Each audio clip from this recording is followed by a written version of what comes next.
That's the circle of life right there. The grippers are the circle of fucking life. I'll tell you what, man, that's an interesting way to start a podcast. I know. The grippers. The grip of the feet. On the when back. Sam talks about the grippers, he's very much referring to my feet, which some people will already have known, but he's not referring to them as doing any sexually explicit acts. He's talking mostly about the strength that jiu-jitsu has given my toes. Yeah, because he's walking around the studio barefoot. I'm walking around the studio barefoot right now. Most of these podcast episodes, I'm barefoot. And I just, truth be told, I mean, I feel better walking around without socks on. I wear the Crocs all the time because I just don't like my feet confined. For the longest time, it was the stupidest shit in the world. The longest time, I bought 10.5 size shoe. Yeah. I just bought 10.5 size shoe. Limited Jordans came out. I for some stupid reason, I was under the assumption that when you're young, your foot doesn't, like at some point when you're in like middle high school, your foot just, that's the foot size that you have. Yeah. My dumb ass was just like, oh, why do my toes always hurt? I'm like, why does my pinky toe always feel like it's getting smashed by these limited Jordans? Oh, it's the shoe. It's just a narrow shoe. No, don't go barefoot at the airport. I see that too often. I'm not doing that. That's definitely not what's happening. But I want to feel the earth. No, I'm not doing that. I'm not doing that. But anyway, so fucking yeah, people are interesting, man. But yeah, so I always believed that I was a 10.5. I don't know why. I never thought that, hey, bro, you're just buying the wrong shoe size. Yeah. So I'm actually an 11. So yeah, I had all these limited edition Jordans that were just 6 shoes. Yeah. And I bought them all in 10.5, so I never wore them. I always say I'm anywhere from an 11 to 12, and then there are occasions where I fit in like 10.5. Yeah. So it's guys like anywhere from 11 to 12. I'm like, yeah, it's fine. Like I'll fit in it. Yeah, it's weird because I mean every shoe is different, just like any shirt is different. Yeah. These Zero Foxtrot or whatever the company is, Zulu Foxtrot. These shirts, these are XLs. They fit pretty nicely. Just even when I was a little if bit. You like the article of clothing, you'll make it work. Yeah, man. Even if when I was a little chunkier, it still fit nicely. It had a good taper to it. But then there are other shirts. The first time that you wash it, and it could be the same material. The first time that you wash it, it just it doesn't shrink like in. It shrinks up. Yeah. And so I hate that. Yeah, dude, you raise your hands that first time that you're training in that shirt that you just washed. You raise your hand at the gym for like a front raise or a press or something. And all of a sudden, just like belly button out. It's like, wow, Nick's got a crop top on, huh? Yeah, dude, it's fucking nuts. The Origin shirts are by far some of the best shirts I've ever purchased and I've ever worn. Origin, send the check, send the shirts. Truth be told, send the shirts. Origin is the company in Maine that makes all American-made clothing. Okay. So they have all the textiles, everything up in Maine. Joe Rogan, I believe, is a part owner. He's a bought-in part owner. And Jocko Willink, all those guys up there. Unbelievable. I mean, I have their gis, I have their jeans. Their jeans are so nice. Yeah. And the cool thing is for shorter dudes, you can choose the length of the jean. So they'll do down to a 28-inch for the actual length of the pant. So it's pretty nice that you have that ability to customize it. And then at the end of the day, you're paying $100 for a pair of jeans. I got to take a look at that are made in the States. Yeah. So I used to buy, what did I used to buy? Oh my God. True Religion. I used to buy True Religion jeans all the time. And they were cool. I used to have those too. Yeah, they were cool. True Religion. What was the other brand that everyone was like obsessed with? Lucky? No, Lucky. It wasn't Lucky. It was Levi's? No, it was kind of like bro. I used to wear like a lot of oversized shit when I was younger. What the hell was that brand? Oversized jeans too? Yeah. That's what the hell was that brand? It was in the mall. Like everybody used to rock it. Guess? No. Ed Hardy? No, I'm trying to think of it. Oh, you better get this right now. What the fuck is the brand? What year are we talking? We're talking like middle school, 8th grade. So early to mid 2000s, mid to late 2000s? Yeah, it was a big like hip hop brand. What the hell was it called? FUBU? No, it was definitely not that. 29 denim brands you totally forgot existed. It definitely wasn't Bongo, I'll tell you that much. No. Yo, if I ever saw you in a pair of Bongo jeans, I'd have to fight you. We have to get this. They also made shirts too. None of these are coming. They also made shirts. It's not Lucky? No. It was just like it was also like a hip hop brand too. Hip hop brand? What the fuck was it called? I know someone's listening to this screaming into their radio. They're like, I know what it is. You dumb fucks. It wasn't True Religion. So what are 2006 most Googled denim brands? Rock Republic? Rock No. and Republic? J brand? No. Diesel? No. Bro, what the fuck did you Why use am to I wear? having such an issue with this? Von Dutch? No, it was a fucking store. Were in you the watching? mall. Were you wearing apple bottom jeans? No, maybe. It was a fucking store in the mall. I gotta pull this up. That's got to be a look. You in apple bottom jeans? No, pull it up, man. Let's go. It's We can't leave people. We can't leave people hanging right now. It's gonna come to me, like, right smack in the middle of the podcast when we're not talking about anything. Yeah, I got Levi's, 90s and 2000 fashion brands. Hip hop, fashion brands. Juicy? Were you wearing Juicy jeans? Yeah. Oh my god. I had like the sweatsuit and everything. These are all yeah. All right, I'm Sean John? No, it wasn't Sean John. All right, dude. What the hell is this thing called? Ed Hardy. No. What's up with this guy? La Tigra? I didn't even know that was a fucking thing. La Tigra. That was one of Zoolander's looks. Bro, I'm telling you because when I say this, you're gonna be like, "How did?" Abercrombie and Fitch? No, that wasn't a hip hop. I don't know. It was just everybody. The Moose. That's all I remember. I used to wear like oversized clothes Kangol? when I was younger. Oh, Rockaware. I did wear Rockaware, but it wasn't. Oh, bro, Echo Unlimited. Oh, fuck yeah. Echo. That Fat Nick in one of my photos had an Echo shirt on. Was it that? Yeah. Fuck, did I not remember? Yeah. I thought it started with an F. I was like, what is it called? Echo Unlimited, man. We used to wear those. I remember Fat Nick would just wear those hoodies. Echo Unlimited, yeah. I would wear those It hoodies. was such a vibe. The dead of summer, bro. Yeah. Sweating my Such ass a off. vibe. Anything to hide my love handles except for Yeah. actually lose weight. Anything to do it. Anything. If I have to wear 4 layers of clothing in Fucking the Rhino summer. hanging on the logo. Yeah, man. That was it. Yeah, dude. Echo Unlimited. Yeah, I had I like 5 pairs of jeans from those, man. It was good, man. They had that was the style, man. It was. You were either an Abercrombie Air Force Ones, Yeah. Echo Unlimited jeans. You were and either Abercrombie white and shirt and a Fitch, chain, yeah. or what was the other brand? Abercrombie and Fitch. What was Hollister. like Hollister, the surfer yeah, type yep, brand. Yep. Or you were more of like Great cologne, by the way. Great cologne. yeah, Hollister had good cologne. Great cologne. Yeah, they just I guess blasted I you in the face when you were fucking walking into all the I know. stores. I felt like the shit wearing Hollister. Aeropostale, Never wore that. American Eagle. Nope. I had their jeans for like My a first while. girlfriend used to go bring me into American Eagle store. Yeah, and she used to bring me into Forever 21 or whatever. Is that girl store? Yeah. Bro, it felt like I was Forever in. 21. It felt like I was in. What is that? It felt like I was in purgatory, just waiting to get out of that store, like the place Yeah. between heaven and hell, just waiting. I'm like, oh my god, It's one of those- why does time cease to exist in this Yeah. place?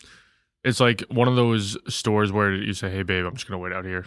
Yeah, but there's nothing, and then there's nothing to sit on. So Yep. I'm trying to get Yeah, comfortable. bro. The stores where you sit on, those were clutch. Yeah, there's not many of those. Nothing to sit on. I Yep. remember it was in Roosevelt Field Mall. I remember having to go going down the escalator. Yep. And you see that one chair that's open. One chair, but there was always a fucking dude on it. We Yep. just lock eyes, like we're both miserable. We should Yep. go hang out and go do something else. Yep. And then I would just be like, oh God, you're just kind of following her around like a lost dog. Yep. Am I going to get another treat? And then you wind up just like trying to play on your phone because like the iPhone was just starting to pop off and have some internet. Yep. You try to play on your phone, but there's no cell phone connection because you're in a dungeon of just misery. Bro. Yeah, no, that store Times. sucked. That store sucked. Roosevelt Field Mall. Those were the times, man. Yeah, a couple times when I was working at Apple, we had to actually go over and work at Roosevelt Field, and I always hated it. It was horrible. Oh, it's a miserable experience. Between the parking, between the amount of people, between the caliber of humans that You went see some there. characters in that store too, man. Yeah. Oh God. Yeah, I think everybody should work retail. Truth be told, I think everybody needs to work retail at least once in their life so they experience what it's like to Yes. really deal with people Yes, and- face to face exactly. and how moronic. And then they can't. Yeah, and then they can't get mad at the people that they're working with if they're not able to help you because you're probably the problem based off. Yeah, I would say most of the issues that I came through in retail when I worked at Best Buy and when I worked at Apple, I would say most of the problems that I encountered were self-induced by the person coming in for help. Yeah, of course. And they didn't want to hear that, it's always them. hey, it's cool, you just don't know how to use your shit. They're just like, no, they're impossible. They're impossible. And they Yeah, just they think they freak know out. They freak out because they want to just be in the right and their technological device isn't working. And all of a sudden they're like, this is the end of the world. This is the apocalypse. My phone can't make a call right now. How am I going to survive? I know. I don't know. What year are we in? How'd they do it before? We're gonna be okay. We're gonna get through this. I remember I had a dude, short story. I had a guy who walked into the Apple store in Manhasset completely beside himself. This is a true story too. Completely beside himself. Angry from the jump. Comes walking in. Oh, and you're just like seeing this guy and you're like, but like, so I don't know if anybody's ever gone to the Apple store in Manhasset, and if you're not from New York, basically, if I can paint the picture for you, it's a giant box. It's a wealthy-ass area, too. Wealthy-ass area. It's a giant box store outside in a mall that's outdoors, basically. Yeah. And it's glass back Yep. that faces one of the main areas Yep. for one of the main roadways for a lot of traffic. And in the back, in the main entrance where we were, it's the entire parking lot. So anyway, so the dude comes in, and there's rows of tables. And all of the new hires and all of the people that are not lower, but are entry-level associates, they're all in the front waiting to greet somebody and then bring them to wherever they need to go. You need to go to the Genius Bar. Can I help you with a sale? Do you need to speak to a manager? Like, whatever it is, they're there to do all of that, delegating out tasks of where the person needs to go. So anyway, so the guy comes in, and from the jump, he's yelling. He's just angry. His phone's not working, this and that. And then everybody turns around. There's like 6 associates. Everybody turns around, looks at me, and they part like Moses parting the sea. And I just go, this one. All right, yo, come on over here. Let's check it out. And the dude he's like, I drove all the way. This is before there was a Apple store in Brooklyn. He's like, I drove all the way from fucking Brooklyn. Like going on and on. I'm like, what? Dude, what's the question, man? Just tell me. Yeah. He's like, where do I get my mail? I looked at him. I went, let me ask you this. I said, without sounding like I'm making fun, I go, if you look at that phone, where do you believe you'd find your mail? Where it says mail. I'm just looking at him. It's right there. It's on the home screen. I just look at him. I just go, out of all of these icons, where do you believe that your mail would be hidden? It's one of the first. And I just looked at him, and he looked at the phone. He kind of was like mid-speech when he just said, I don't know. And he just looked down at the phone, looked at it, looked at me, and he went, this fucking place. And he just walked out. Like, dog, all you had to do was read. You also could have just called the Apple store and been like, hey, I'm having trouble finding this. So truth be told, when we used to have a lot of people call the store, and that wasn't the way to do it because they're not there to troubleshoot. Right. So they'd have to technically call corporate, and it's a whole big thing. Would it have been a lot easier than him driving from Brooklyn to Manhasset? Yeah. That is Queens, Brooklyn area, city area, all the way up to like the first real suburb of Long Island. I mean, that was like an hour trip at least, and it was in the afternoon. I messed up back in the day because I have 2 Apple IDs. Oh man, you were one of those fucking people? Really oh my God, get your shit together. I know. So like every time I have to get a new phone, man, it's like I got this phone and I logged in on my old Apple ID at first, and I wound up getting all of the pictures from like 2013. Oh, you're shot. I'm like, oh my God. Yeah, you're shot. Phenomenal that I have these again. I'd like to see this, but yeah, it's... Yeah. You were like, oh, it didn't need to be remembered some of these. Yeah, oh, God. Bro, yes, exactly. Mass delete? Yes, I'm one of those people that has 2 Apple IDs for some reason. Well, that's another reason why I got the Android phone for my personal line. Yeah. I didn't want any associate. Man. You know what? So here's I'm gonna describe some of the downfalls of that so far because I'm sure I get questions every now and then about it. So the benefits are that everybody gets this number, and it's not to say that no one's. This is important. Still, like, you hit me up. I'm gonna answer it. Of course. Everybody gets this number. I talk to everybody through this work, friends, stuff like that. I FaceTime. Yep. Everything that I need to do, all my social media is on this phone. Great. Now I have the personal phone. For a while, I was shutting that phone off at like 7 o'clock at night, 6 o'clock at night before I went to jujitsu. So jujitsu is mostly at 6:30 at night. I'd shut that phone off. I'd leave it at home, and I'd bring the personal phone with me, and that would be the phone that I was on for the rest of the night until the next morning at like 8 a.m. after OG, all that stuff. Okay, workday starting. Turn this back on and check. Because it's off, I'm not compelled to start checking. Some of the pitfalls that I've had since having the 2 phones. The first pitfall is if I start talking to a girl, I don't want to give them that number right out the gate. No, of course. Otherwise, it's just like everybody. It's just, because unless there's going to be a real thing, and it's not to say that to any of the girls that I've spoken to that may hear this, it's not to say that I don't prioritize you or think that you deserve a personal number. It's just like, if it doesn't work out and we don't get past the talking stage, then I'm just giving this number out again. There's no you have a certain amount of dates as a rule that it takes to get to the personal number. I have no idea. Tyler had already hit that threshold. It's a 4-date rule, and then you get my personal phone number. Yeah, man. I don't know, man. It's in a contract in the first date. It's like, if you want this to go far, I give you my personal number. Yeah, I'll give you the personal number if you want to hit me up. But so it's tough. So then, certain things that other pitfalls that I've had is I've gone to a couple concerts. I've met people at the concerts that I know, and they're like, "Oh, let me text you right now," and I go, "I don't have that number on me, but like, yeah, text me. I'll answer when I get home."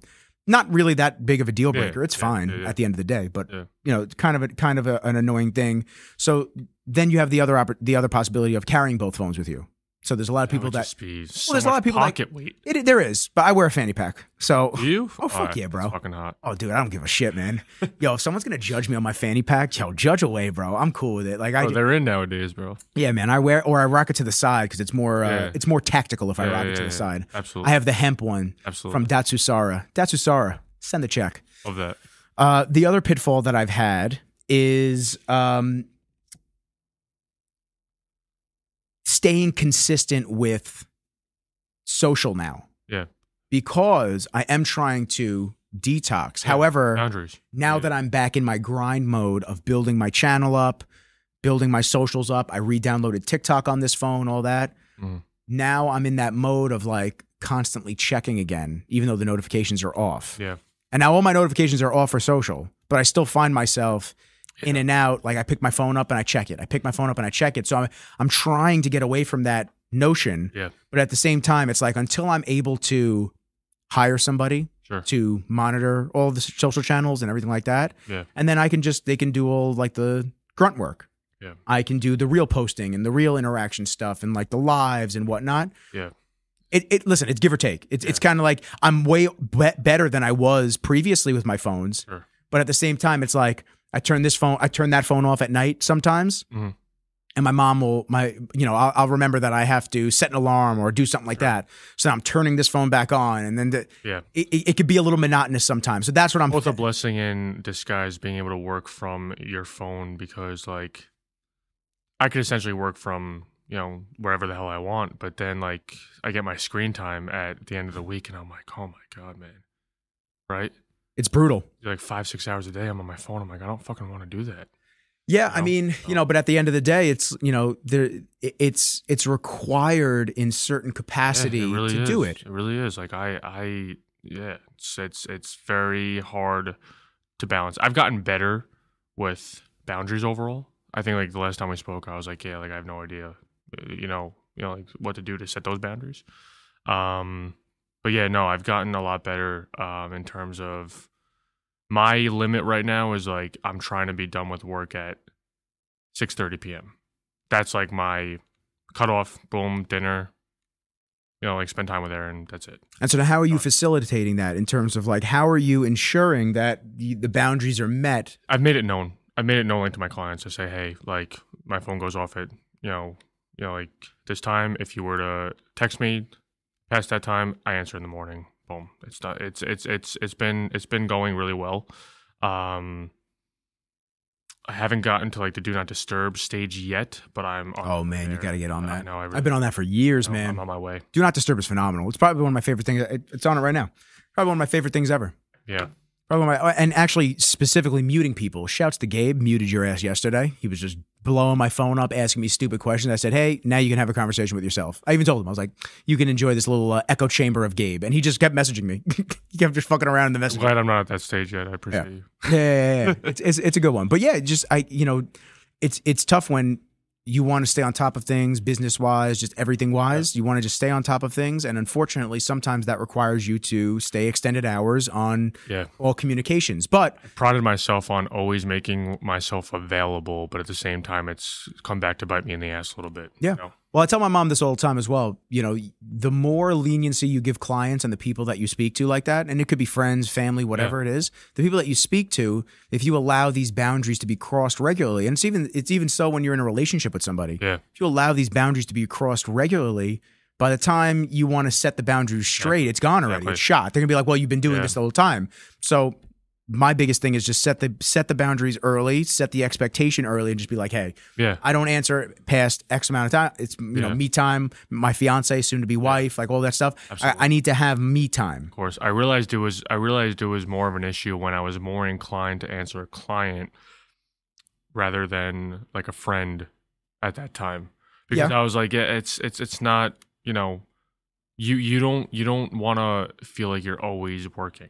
Like I have a couple of really close friends that I coach as well, and like they would be asking me questions like, hey, like, what do I do for this or that, and it's like 8:30 at night. One of them actually said, no, I actually said to one of them, I was like, hey bro, like, can we talk about this in the morning? Because I'm not trying to work like this late at night. And he was like, oh, I didn't know, like, talking to one of your boys like was work. I'm like, dude, like, if it has to do with, is he paying you?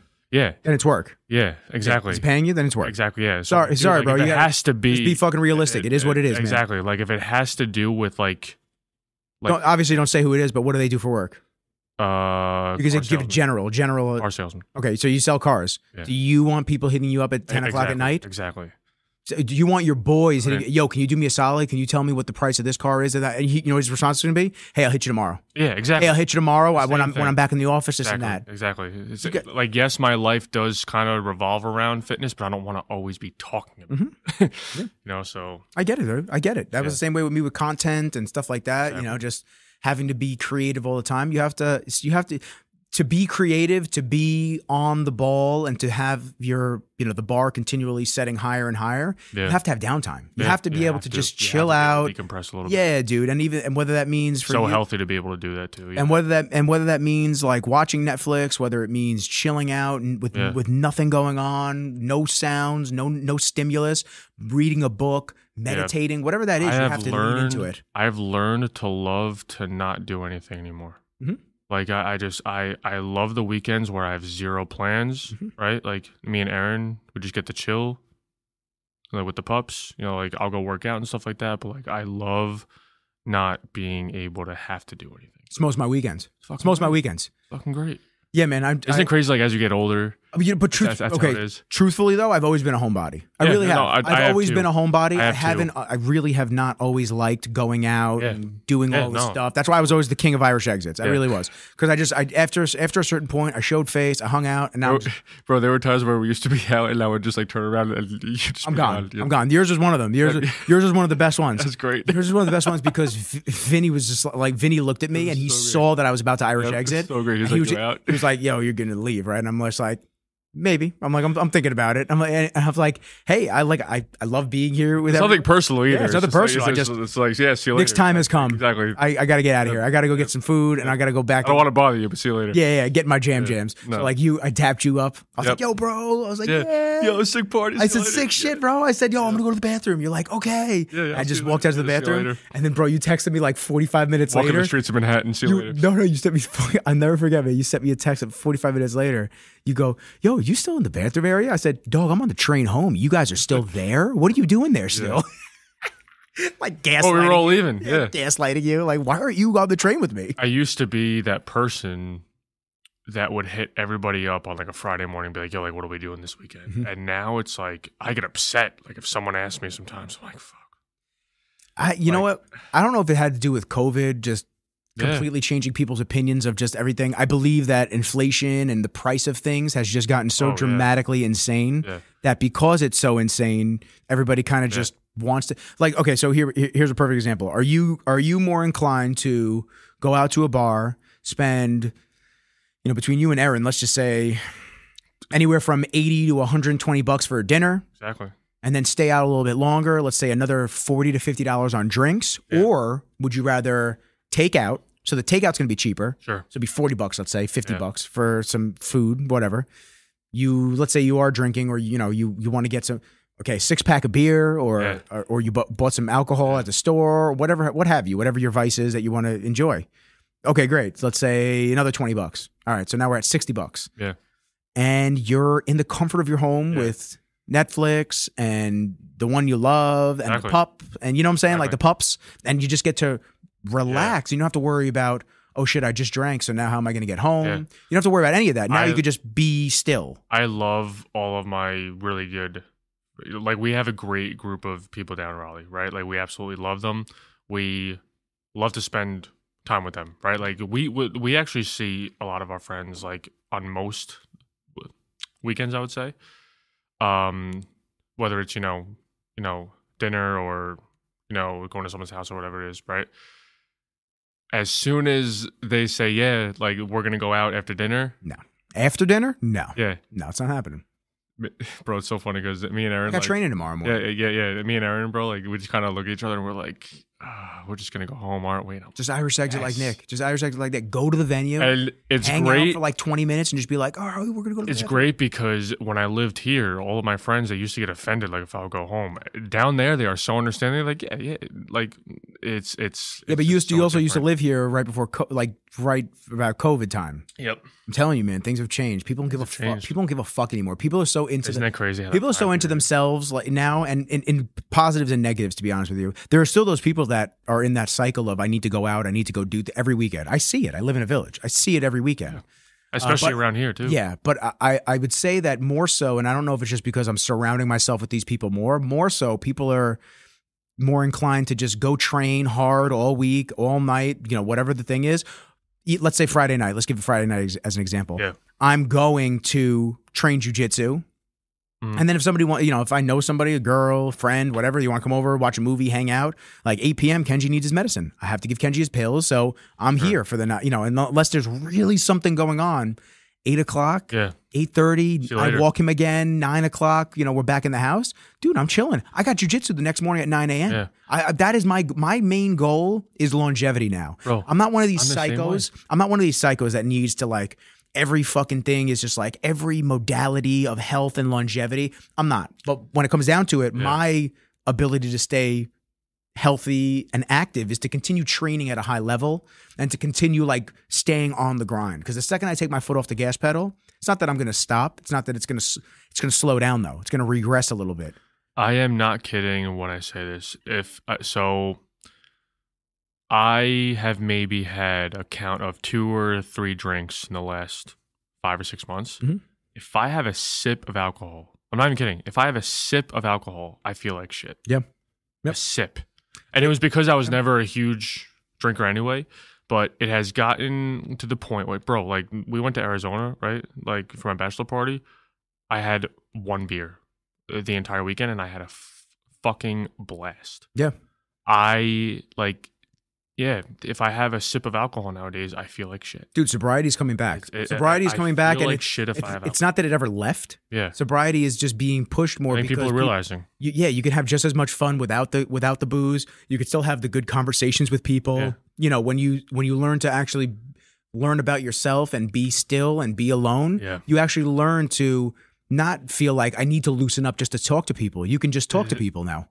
That's exactly what I was going to say is I feel like people lean on certain vices in order to bring out more of like their personality. Yeah. But at the same time, like you're not really being like authentic to, you know, yourself. Most of the time you're acting like a cunt. Exactly. I don't want to be around you. You're just like loud and boisterous and just like over the top. Relax, bro. Yeah. So no, I mean, I have learned to just like really stay true to who I am in that aspect. Like I don't want to go out and drink, like I really don't anymore. So, but yeah, no, like you're 100% right. I truly feel like that's the way, you know, things are going nowadays. I see it more and more. So people want to do things. They don't want to just like sit around and booze and this and that. I'm convinced that's the older generations and some of the younger generation that you're seeing, but I'm not seeing as much of like what it used to be in terms of just like the amount of people going out and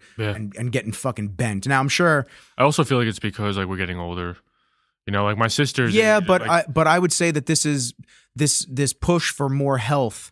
Group training, everything, all of this stuff. This is more of a push now. This wasn't some, let's say 15 years ago. Yeah, it wasn't. It was still, people in their 30s were still partying like the ship was going down. Yeah. Like it was 99. Yeah, that's true. Bordy Barn and all this stuff. Rest in We peace, gotta go Bordy out. Barn. Fuck that, bro. I never even went. I never Fuck went these either. smiley face stickers. Yeah. I never went Good either. on that shit, man. I can't do it. Yeah, just you get too many stickers on you. How cool, No, bro. okay, shit. Plastered all day, sloppy No. tuna. Yo, I'm good. I want to enjoy my time being somewhere. Yeah.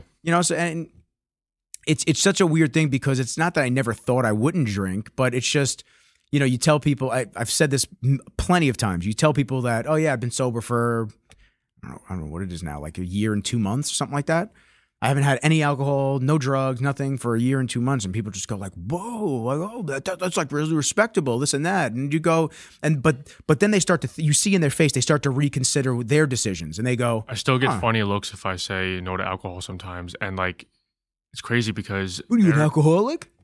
Yeah, yes, exactly. Right. Like there are people like that think like you're saying no because like you had like a previous, issue or something like that. And it's crazy, man. But times have changed, I think, for the good. So let's keep this ball rolling. But Rizzo, I fucking miss you, man. Yeah, dude, it's been a minute.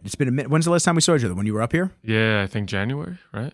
Was it January? Yeah, I think it was January. When It was a little bit of a mild winter. We didn't really get too much shit up here. How was it down by you guys? It was maybe 2 to 3 weeks of cold, and that was it. To be honest with you. Yeah, you guys get the warmth a little quicker than we do up here. Yeah. I mean, like we get all 4 seasons, but we definitely have a shorter winter. I mean, it'll get cold at times for sure, but like I'm still golfing and It's awesome. And like the end of January. So That's nice, man. yeah, That's nice. yeah, it's cool. Yeah, dude, it's been I don't know, quite the changes all around, dude. Trying to think what else is like really new. There's really nothing that's like outstandingly new. Just working with new clients, doing some cool shit. Yeah. And just consistently just trying to push this thing forward, staying more consistent with the podcast, with YouTube now recently, and I just want to keep this train rolling. Yeah, I'm at this point right now, I think, like with my business, I've had it since October 22, so I actually hired a couple of coaches.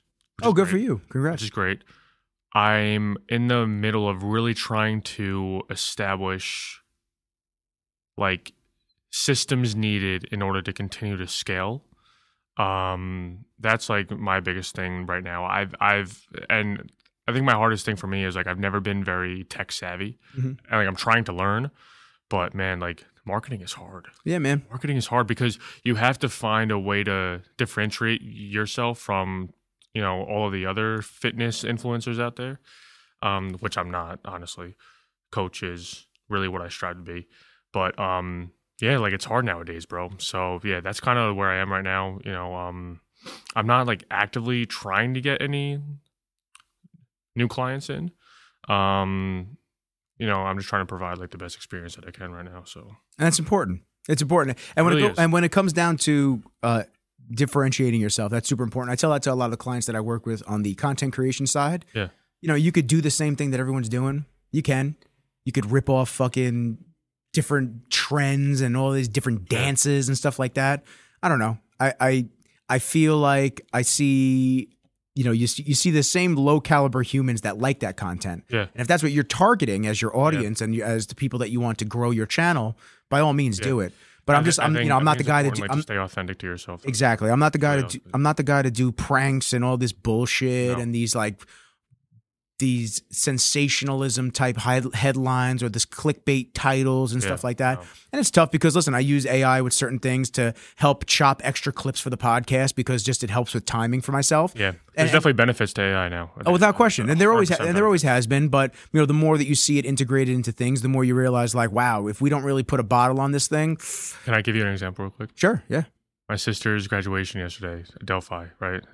Nassau Coliseum, 900 graduates. No one knew where they were like saying their names from. There were some crazy ass names that were walking across stage. I really think there was an AI system saying these names. Might have been. Because there was a guy who, obviously it was a guy's voice, but he never changed any tone.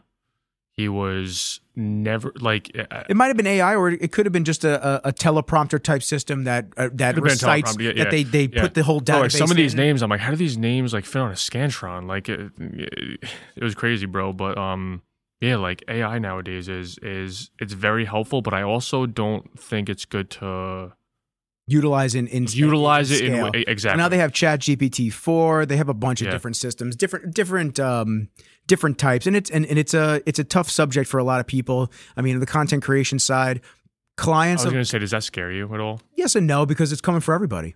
AI could write a fucking fitness program for somebody. Bro. You know what I'm saying? Like they could write a fitness program. It could calculate macros for you. It could do everything. Like so, theoretically, we're all going to be out of jobs if we allow that side of things to happen. But on the other side of things, there's always going to be that push for human touch and human emotion backing. Well, yeah. So a client of, let's say I have, 2 clients. One client doesn't have a lot of money to spend on campaigns, and it's, nothing against them. It's just their budget, whatever it is. Doesn't have a lot of money to spend on campaigns, but what they see that I do, they don't see the value in it. They don't see the value in speaking to me, collaborating, creating personalized content for the brand. So that person versus another person that has a budget, sees the value in it, sees the creativity side that we can both come at it from different angles, sees that it's, sees that I'm not just a videographer, photographer, because that's not what I am. Mm-hmm. I'm more of a digital agency at this point, and I have been for a long time. Yeah. Now I'm really branding myself as such. I'm done with the videographer title, because if I was just a videographer, I wouldn't have to edit. I wouldn't have to fly a drone. I wouldn't have to help people with marketing, content strategies, all this stuff. Of course. So I'm not a videographer. Yeah. And unfortunately, people just look at it like that. So client A, not really a budget, doesn't see the value, looks at me as just a videographer. Client B has a budget, understands the benefits of collaboration, and understands the potential for us to scale his business based on marketing campaigns and XYZ, whatever. Who is going to go with the AI system at the end of the day? Client A. Mm-hmm. Client A is going to sit there and go, I don't see the value. I'm just going to pay $1,000 for this video, for this AI system to create a generated video that just kind of broadly determines the scope of work that I need and the target audience that I'm going after. Client B is going to be like, I want to maintain this relationship and build something. When I've been in my mentorships for like my business and everything, they always put a high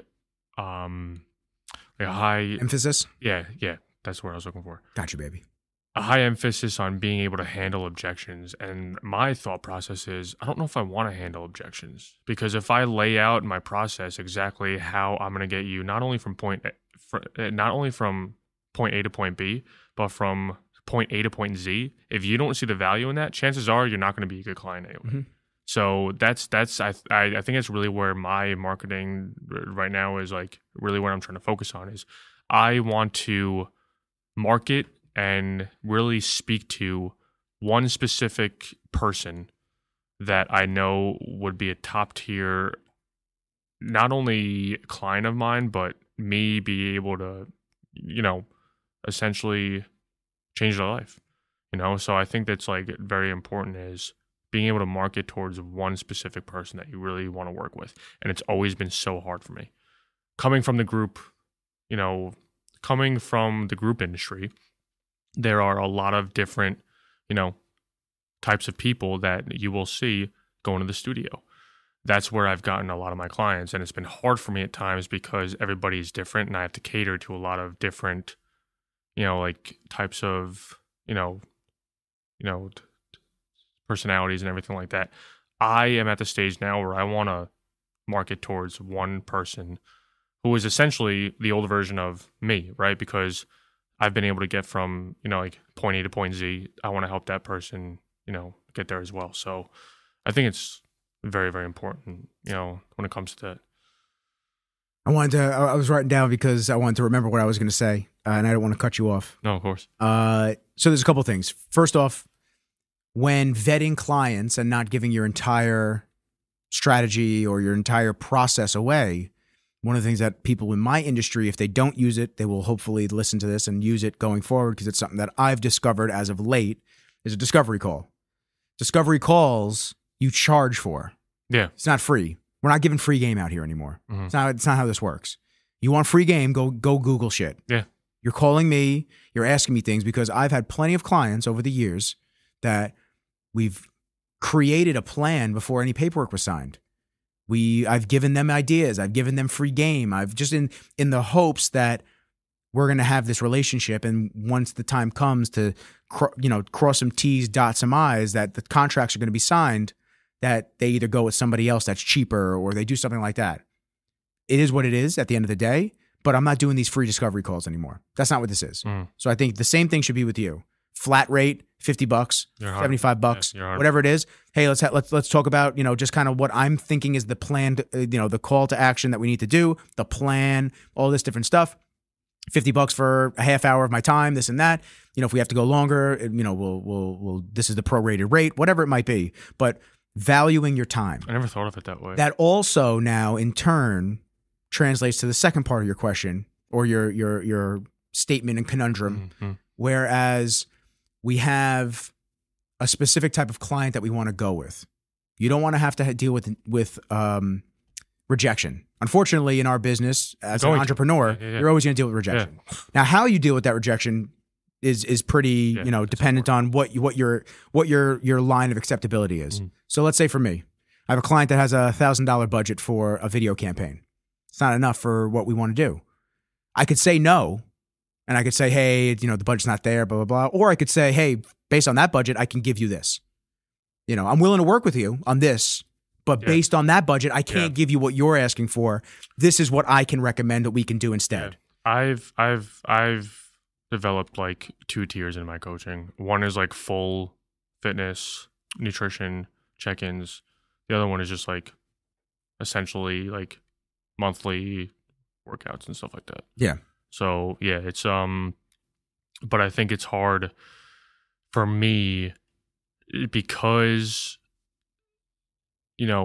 coming from the group fitness industry, people are used to one price, and it's essentially like pretty low price, right? Like you go to Orange Theory, it's like $179 a month. I do not charge that. I definitely charge a little bit more. For me, I've gotten a lot better with this. I never really opened up about this. I used to deal with major imposter syndrome. Like I used to think, why the hell would anybody want to listen to what I have to say? Well, that's all of us. That's me with the podcast too. Yep. So that's unfortunately a dark side of our mentality, where we allow other people's, and I don't want to cut you off, I really don't. No. Or where we allow other people's feedback, other people's projections of how they feel about themselves. We allow that to almost internalize in us and develop our thought process on how we feel, but that has nothing to do with it. I've gotten a lot better since I've kind of, overcome that in terms of like, hey, I've actually helped like probably at this point over 100 people change their lives. It's like, I know exactly what I am talking about when it comes to this and that I'm truly able to help you with. So that has really helped me stick to like my price point, when it comes to that stuff. But I used to deal with it really, really badly. Allow me to interject on price point. Yeah. Price point's super important for a number of reasons. One, we have to get into the mindset as entrepreneurs and business owners that we are for profit. We are not for profit. Yeah. And you have to have good margins. Although we know that, yeah, clients want to act sometimes as though we are greedy for making money. And I'm sorry, but I'm in business to make money. I'm not in business to scrape by.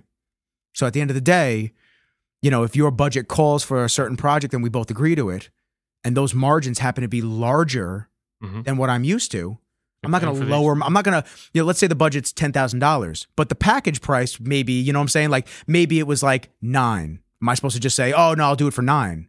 No. Okay, well, if the budget's $10,000, we're going to work with $10,000, and that's also going to give me room just in case there are edits to be made or extra work that needs to be done. Yeah. But I'm in this for profit.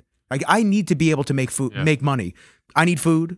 Kenji needs food. Yeah. Like at the end of the day, live your life. Everybody goes to work every day. Everybody, tries to create the next banger idea or anything like that, so they can make money and be well off. Now back to the thought process of clients, rejections, and all that stuff.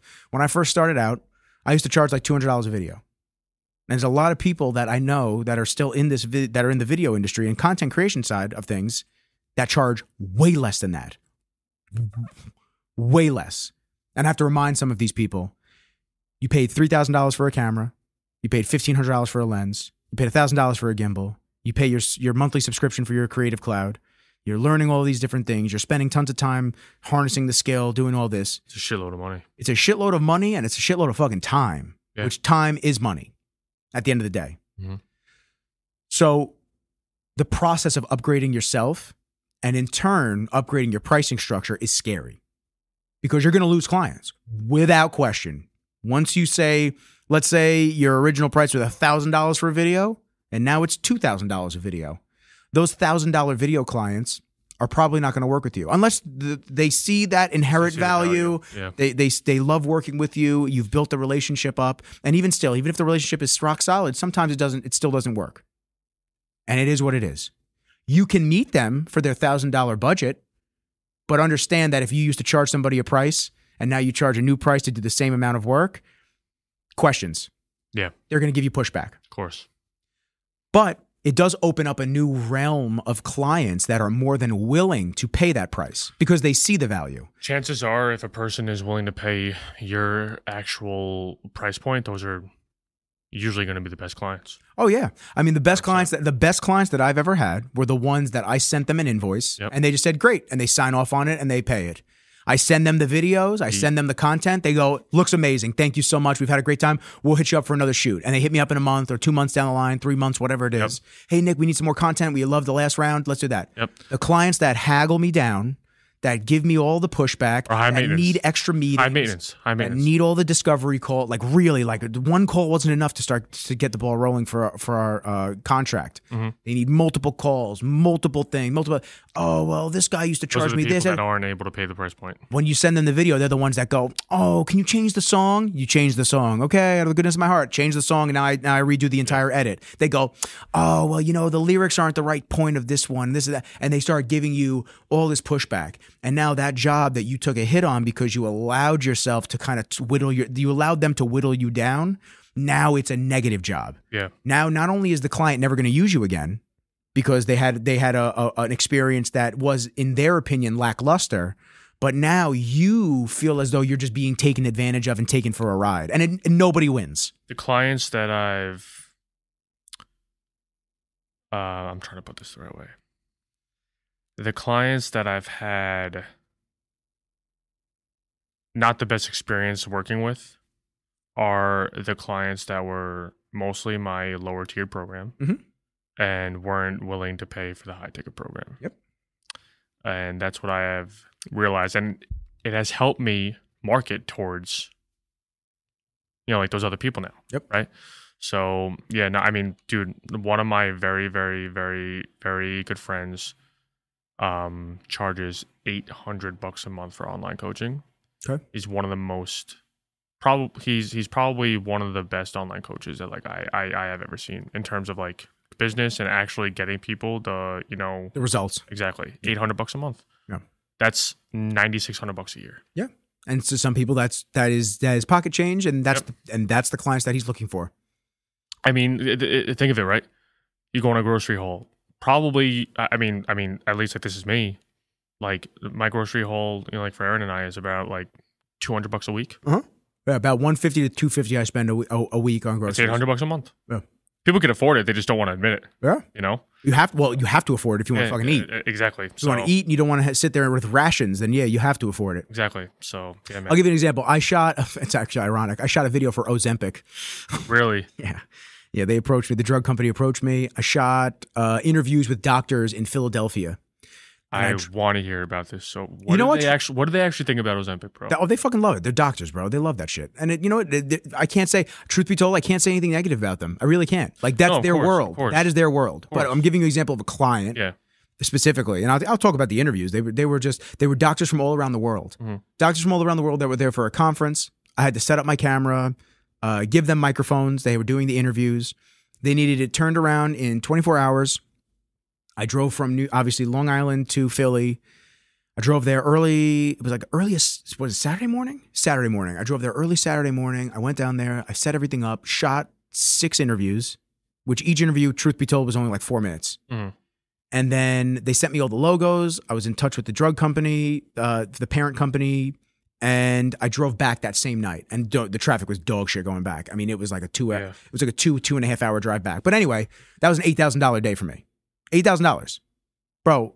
Edited the videos that night. It's fucking awesome. But that's the example of a client that you want. Edited the videos that night. Sent it to them the next day. Bro, they literally probably. messaged me. They go, looks excellent. Thank you so much, Dick. Sent the final payment. That was it. Easy. Done. Did you tell them what your price point was before you went on the interview? I asked them the budget. I said, hey, what's your budget for the project? This and that. They told me. I said, done. Cool. I like it. That's a marketing, dude. That's a marketing write-off for these companies. Yeah. They don't give a fuck. Yeah, At the end of the day, as long as it's not 50 grand, they don't. I mean, some of them do spend 50 grand though for commercials. Yeah. You know, but that's a high production value. Yep. So it's like, you know, these are the clients that you want. Exactly. Bro, 1 day of work, I made what most people don't make in a month. You're inspiring the hell out of me. Bro, it's and you know what? And that's what I want it to be. I don't want people to sit there and go, wow, Nick's jerking himself off over 8,000. Well, some people will think that. That's not what you think. Some people will think that. Some people will So think I don't want people to think that that's what this is about. This is what I'm trying to instill in other creative videographers, photographers, digital agencies, all this stuff. There is money out there. I'm at the point where I'm looking for those jobs consistently now. Yeah. Because if I can shoot for 4 days, 5 days, a month and make 30, 40 grand, and then the rest of my time is spent on podcasting, doing more YouTube content for my brand, everything like that, and then this starts to take off, that's the dream. Mm-hmm. It's just realistic, and it's just scaling. I almost don't like, and I'm trying to phrase this again how I should phrase it. Phrase it the way you need to, Big Daddy. I don't. Oh, I like that. Oh, I love you. Yeah. I don't really like that I have to be a content creator for my business. Yeah. It's very hard for me. Number one, I've never been able to be fully consistent and post every single day of every single week. Mm-hmm. I don't know why, but it's just like I don't want to have the attention span that I have to be on Instagram all of the fucking time. Can I tell you why? Yeah, go ahead. It's because that's not your job. Yeah. It has become your job, but that is not your job. Right. The same thing with me.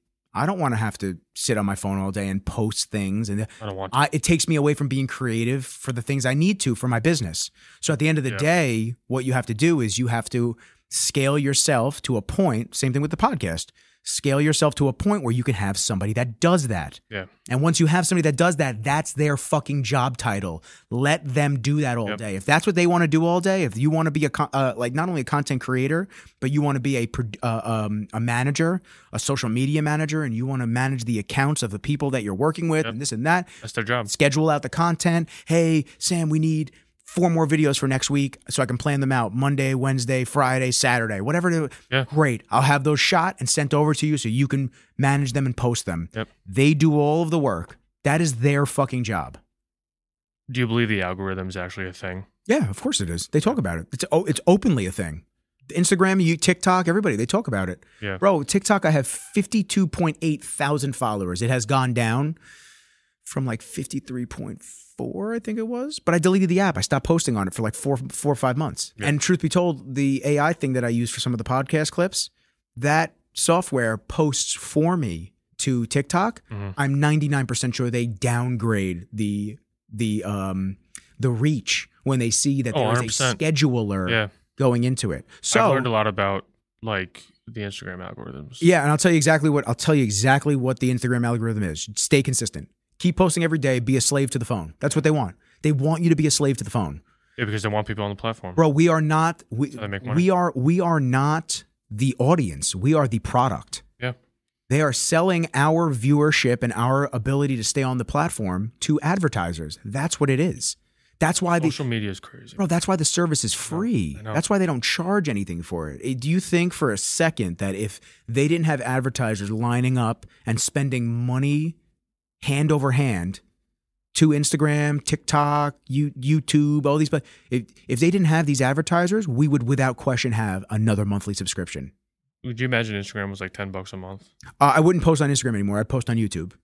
Yeah. I see more inherent value in YouTube than I do in Instagram. Absolutely. For what I do, for the podcast, for my clients. Absolutely. YouTube is the place to be, to tell stories, to do all this stuff, because you can do the best of both worlds. That's like I can do long form content. I can do long form content, just like the podcast. I can do all my long form content, and I can do short content in shorts. Mm-hmm. And I can do different playlists and different clips and this and that. Instagram was a photo app. Yeah. It was used primarily by artists, creatives to showcase their work, almost like a rolling portfolio in certain say. It has been since taken over by girls shaking their ass online and dudes shaking their cocks in mirrors. That's really what we're at this point. I'm gonna ask you a tough question. Have you ever gotten to the point or went through a phase where you didn't enjoy what you did for a living because Without question. of how social media is? Without question. Without question. I got into video production and making because I enjoyed telling stories, and I had fun making these gym edits for people that were just doing shows, that were showcasing their bodies, that were telling their stories. And it turned from that into, hey, that video is 2 minutes long. Can we make it 15 seconds? And you're just like, what? Yeah. Okay. And then you start doing that. You're really fucking good at it. Thank you. I appreciate it. You know, it's tough for me with you know, looking at other creators, because it's the same thing with coaching, and every comparison is the thief of joy. You start Imposter syndrome. Yeah, man, imposter syndrome and comparison and all these different things. You start looking at all these other people and you see that the field is ultra saturated. But what industry is it not ultra saturated in? So at the end of the day, you got to get over it. Every industry is ultra saturated. How many fucking people are in the world? 7 billion. Billion? Okay, yeah. Guarantee there's millions of people that are better than you at what you do, and guarantee there are millions that are worse. Mm-hmm. Hundreds of millions. Yeah. Hundreds of millions in both directions. Let's give a vast number. So you have to just, at the end of the day, focus on what you need to do. What is your end goal? Is your end goal to just continue to have, you know, mediocre relationships with like low paying customers, or is it to be looked at as a niche product? You know, the perfect example is people don't go to Lamborghini and go, oh, can I get, you know, oh, well, I see it's $250,000, but you know, could we work out a deal for like 200 or 150? Yeah. Bro, they'll be like, door's right there, brother. Yeah. Get the fuck out. I think for me, it's mostly like the community aspect. I love being able to create that community, and I love being a part of that community. Mm-hmm. There are just like how you said, there's a million other coaches in this world that, you know, like that are better than me, but there's also a million that are worse, horrible. Right?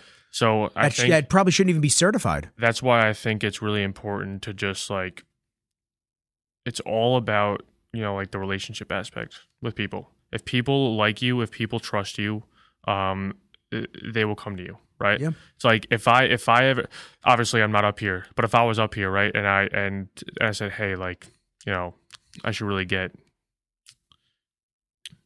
like a photo shoot or something like that, you are going to be the first person that I go to. I appreciate that. Because like I know you for years upon, you know. Well, there's rapport, and you know that I'm not gonna, I'm not gonna fuck the shoot up. I'm gonna do it the right way. I'm gonna make sure that it looks the right way, because on my end, on your end, you know this as Nick and I have a relationship. Exactly. On my end, I go, Sam and I have a relationship. I need to make sure that this stays golden. Most people reach out to me for coaching. Like I've never been reached out to by a stranger on Instagram before. Never. People that have really reached out to me have seen the work that I do for other people. And that is probably what I think is like the most important thing in, you know, like our field. And that's why like I don't love the concept of having to be a content creator along with that, because I know it only goes so far. Yeah. You know well, it's throwing shit at, well, certain things with the content creation is it's throwing shit at a wall. Yep. Some videos will get millions of hoping views. It sticks. That's what I'm saying. And some videos will get 1 million views, and some videos will get 100 views. Bro, the videos that have done my best, I'm like, how did that get? Oh yes, dude, videos for me too, bro. Some you don't even expect it. You're just like, what? How did that do? How did that get 3.4 million views? Like, what? You're like, what was the context? It literally, we could post a reel exactly how we're talking about it right now. How is this video going to get 1 million views? We'll post it and it'll wind up getting 1 million views. Yeah, we might be getting 1 million views, but like the other post this clip after 59 minutes in. Yeah, dude, it's that's the timestamp. Yeah. It's it's a weird thing, but it also has to do with the fact that everything is overly saturated as well on the other side. You know, content, I don't know the specific number, but think about how many videos are probably posted in a minute on all these platforms. In a minute. Millions. Yeah. So just, you know, yours had a couple thousand views and and you think about all the other videos that are being posted around the same time. I'm flattered. Thanks. I wonder. I'll take my couple hundred views. I don't give a fuck. I wonder what the percentage is of people in the world now like that have Instagram and TikTok. Dude, I never thought we could definitely look that metric up. Active users, but I never thought in a million years that like some of the clips that I would get on TikTok would push me to almost 53,000 followers. 53,000 at one point, but because it's dropped down, I'm at 52.8. Mm-hmm. Have any of those followers equated to subscriptions on YouTube? Not that I've seen. Maybe a couple hundred in total. But, we go back to the echo chamber of all these social channels. Everyone just hangs out in these platforms, whatever someone's platform is. Sure. I feel like there's a lot of people that are just TikTok users, just Instagram users, just YouTube users. They don't really, cross-pollinate with each, we have all of them because we put the content out there. Yeah. As nothing, these people sometimes just want to consume on one platform.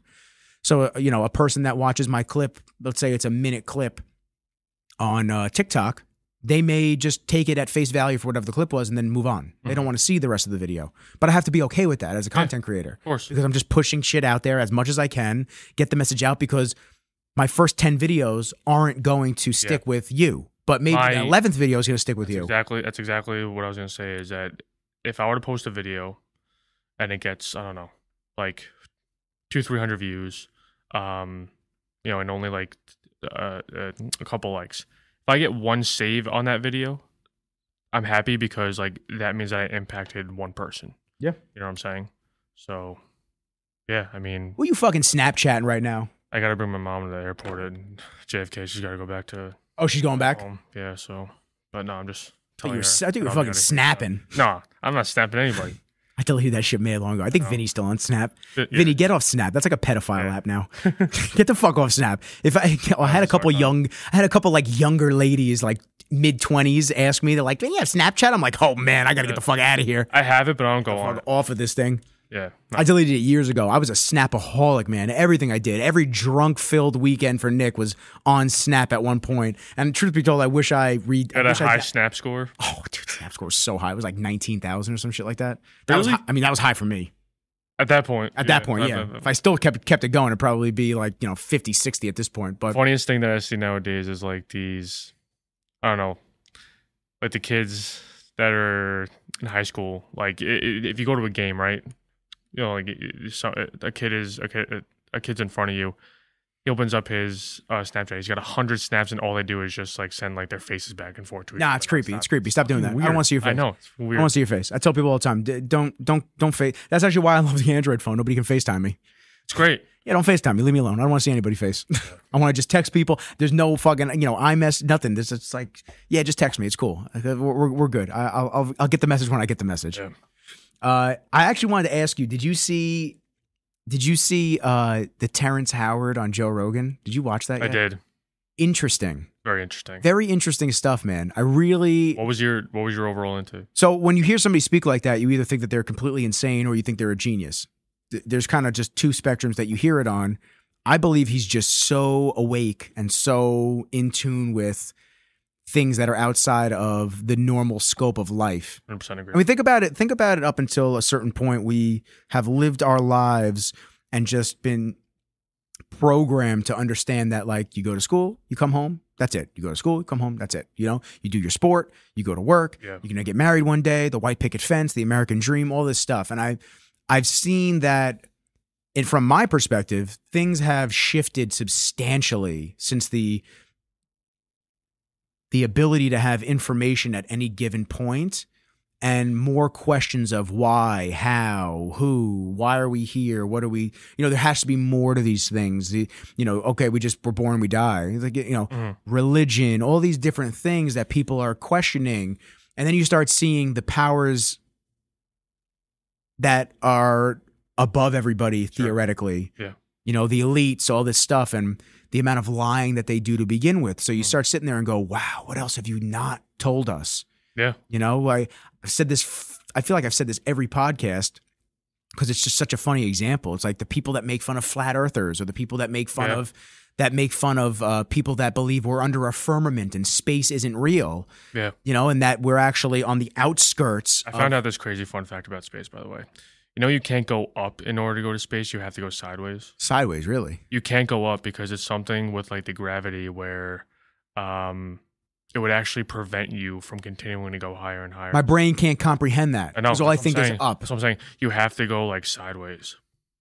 Yeah, but so isn't that nuts? Yeah, so you hear all these things, and then somebody comes out with another theory that says that there is no space, and that there's a firmament above us, and we're under a dome or whatever it might be, and people go, "Oh, you sound so stupid," and this and that, and I just go, "Have you ever been to space? I don't know. I've never been there. I don't about this for hours. I'm not saying that it's real. I'm not saying it isn't real. I don't know. I've never been there though. Unless I went up and I felt it and I saw it and I experienced it. I don't know. I'm going to sit here and go, I don't know. What I can't comprehend is that there's like a never ending. Infinite. Yeah. Like infinite. And there's infinite. Evidently there's infinite realities where we're having this conversation on a different timeline like Marvel. Yeah. It's just, maybe maybe it's the opposite. Maybe you're the podcaster and I'm the one getting interviewed. What I am having the hardest time dealing with in life right now is, okay. Talk to me. Get weird. You know how you were in, I don't know, like a global studies class, right? You're learning about, like the Civil War, like the Great Depression, like all that kind of stuff. That was only like 100 years ago. Oh yeah. Only. Yeah. What is the world the world going to be like 500 years from now? Yeah. Like we are like, yes, we are technically in like an advanced time period now. What's it going to be like 500 years from now? I think we're fucking stupid. You're going to have robots walking around. Like, that's happening. That's happening before we die. I hope you know that. That's happening before we die. They already have robots in the Amazon. They already have robots in the Amazon warehouse and Tesla. You know what I saw out west? I forgot the name of like the cab company. You better talk into that mic and not to the side of it, you fucking side bender. I forgot the name of like the cab company. It's a cab company that doesn't a cab company. It doesn't have a driver. Yeah, it's an Uber that takes you to your but there's no one in the driver's seat. Yep. You get in a car that doesn't have a driver and it takes you to your place. I'm good. It was this. What the hell is the name of it? I think it's called like Waymo or something like that. Waymo, I think. Waymo. I think it was Waymo. I have to look this shit up. Okay. Waymo.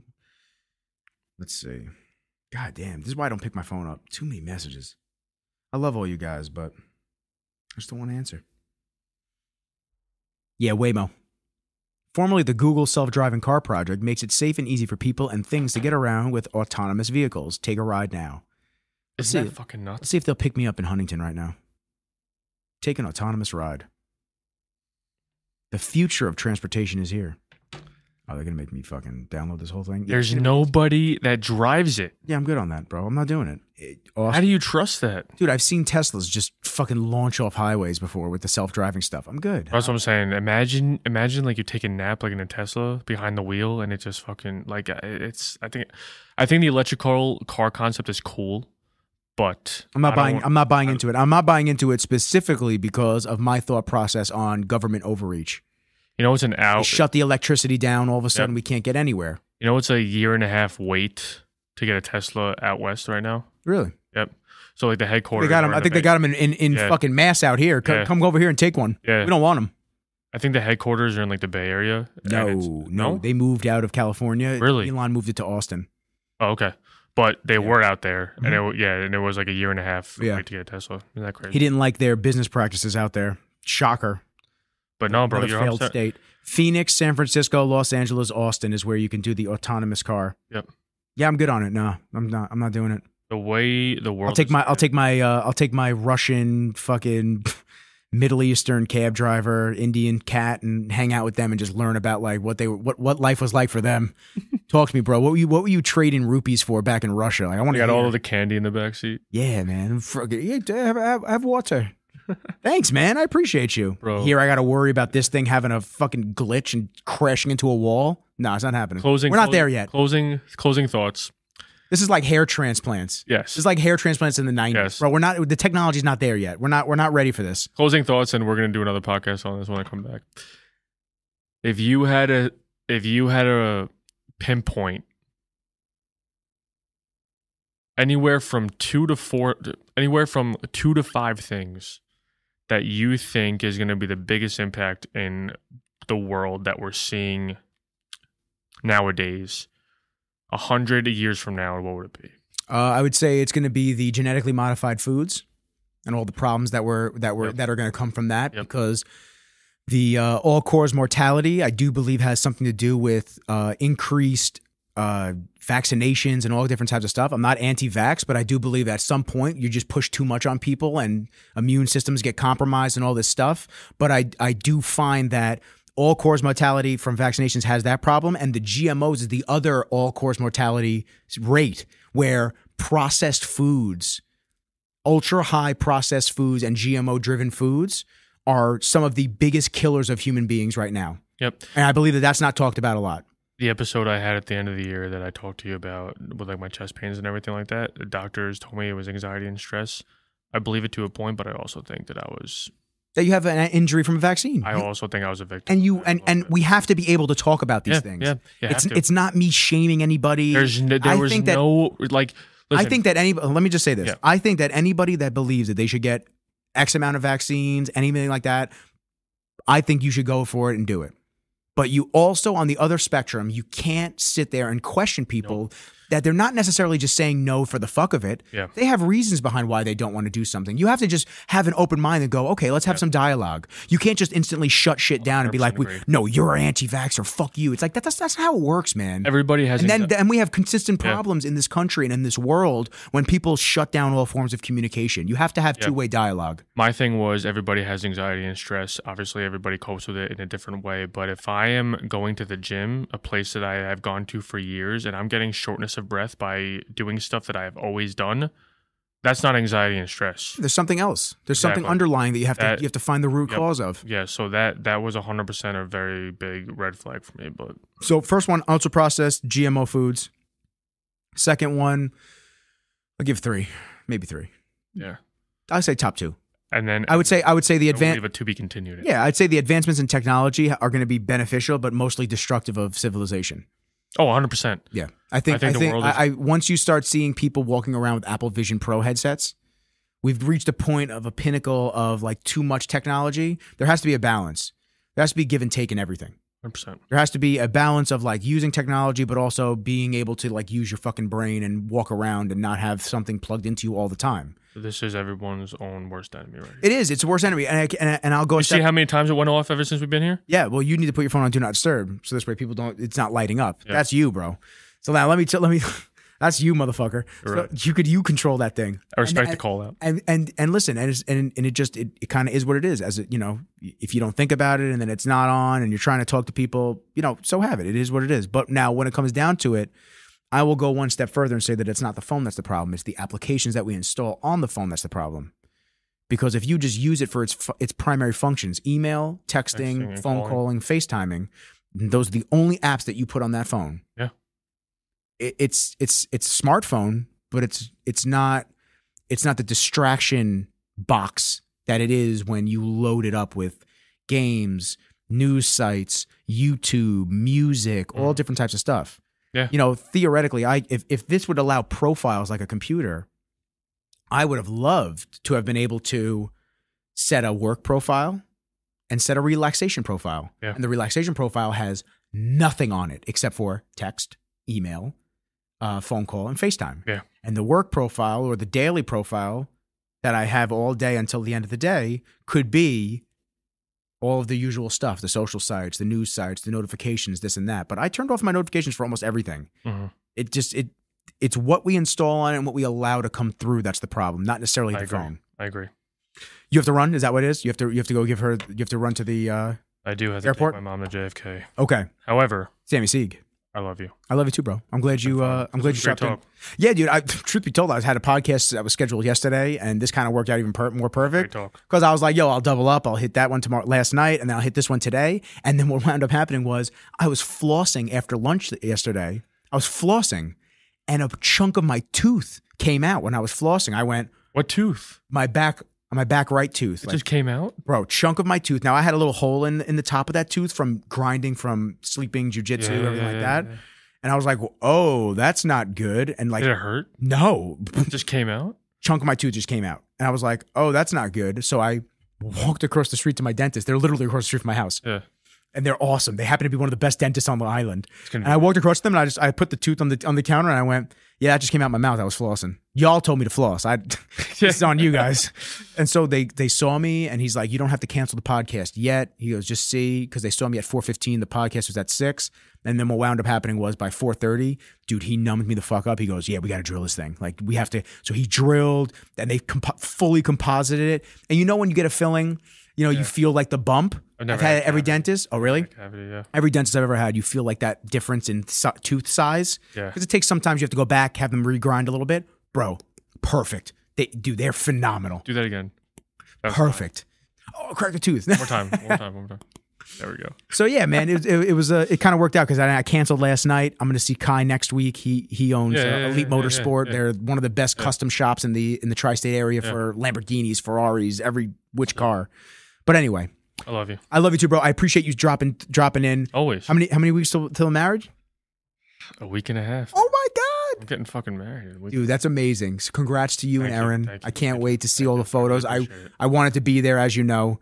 No, I know. Just fucking timing and just everything. Yeah. I will be there in spirit. Of course. But I'm gonna send you a fat head. Just sit me up somewhere. I mean, listen. Sit me up. Your chair's still there, so I'll just put your. Oh, shit. I'll put. But I'm glad we got this time to see each other, and then I'll see you in another month from there. But fucking rocket, baby. I have to end with a call to action. I appreciate everybody for listening to this episode with my man Sammy Siegel. This is episode 98 of Resurgence. If y'all could please keep subscribing. The subscriber count's actually going up. Like I'm watching it. I'm getting like 3 to 4 subscribers a day. It's pretty cool. Fucking awesome. Yeah, it's starting to feel like more like people are looking and going, okay, I fucked with this kid. And if you don't fuck with me, it's cool, man. Y'all can just keep scrolling. Don't worry about me. I'm just over here doing my thing. So I heavily fuck with you. I appreciate that.